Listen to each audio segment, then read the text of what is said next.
Assalamualaikum warahmatullahi wabarakatuh.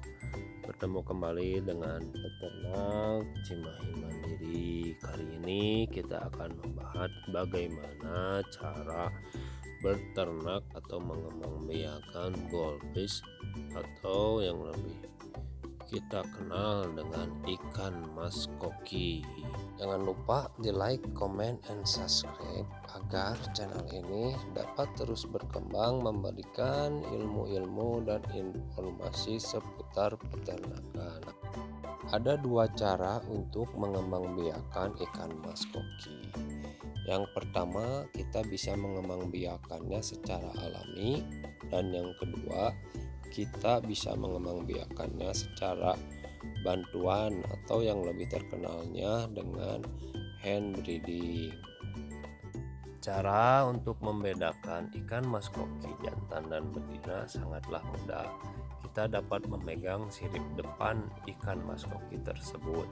Apabila siripnya kasar, maka ikan tersebut adalah jantan.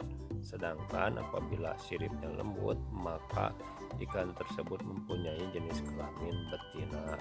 Selain itu, dari bentuk tubuh, ikan mas koki betina mempunyai perut yang sangat besar. Untuk memilih indukan jantan dan betinanya, minimal ikan mas koki itu sudah berumur 7 bulan.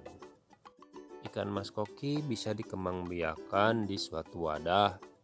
Wadah tersebut bisa berupa baskom, ember, gentong, kolam maupun kolam terpal. Bahkan di dalam akuarium pun ikan mas koki dapat dikembangbiakan.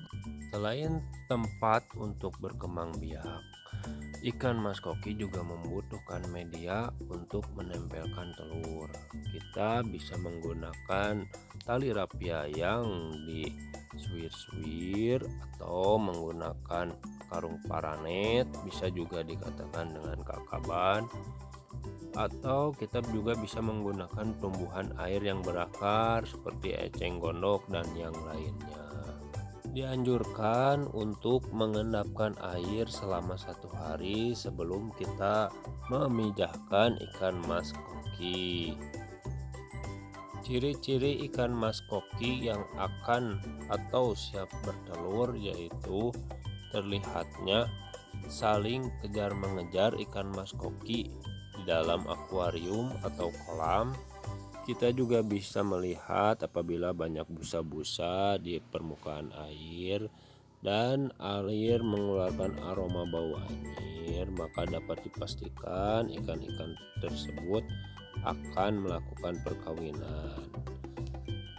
Ciri ikan koki betina yang siap bertelur yaitu memiliki perut yang besar, dan apabila kita pegang bagian bawah perutnya itu maka akan terasa sangat lembek. Sedangkan yang jantan apabila kita usap-usap bagian perutnya maka dia akan mengeluarkan cairan putih yang berupa sperma. Koki melakukan perkawinan atau pemijahan di rentang waktu jam 3 pagi sampai jam 10 pagi. Jikalau kita tidak sempat mempersiapkan atau mengendapkan air selama 1 hari, jika kita melihat air menjadi keruh dan ikan saling kejar mengejar untuk melakukan perkawinan di pagi hari, kita dapat menyiapkan wadah dan air dari akuarium ikan-ikan tersebut. Pisahkan indukan ikan koki tersebut ke tempat yang telah tadi kita siapkan. Biarkan mereka melakukan perkawinan secara alami. Atau jika kita tidak mempunyai waktu, kita bisa membantunya dengan cara mengurut-ngurut perut ikan betina secara perlahan sampai mengeluarkan telur, dan perut ikan jantannya juga sampai mengeluarkan spermanya.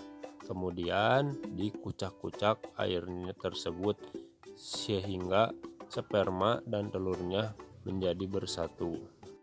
Pemijahan yang dibantu oleh tangan atau lebih populernya hand breeding sangatlah lebih efektif dibandingkan pemijahan secara alami.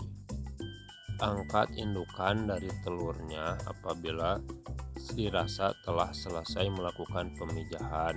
Jangan lupa telur tersebut diberi aerator sebagai tambahan oksigen terlarut di dalam air. Ciri telur yang bagus atau yang dibuahi akan berwarna bening, sedangkan telur yang tidak dibuahi akan berwarna putih susu.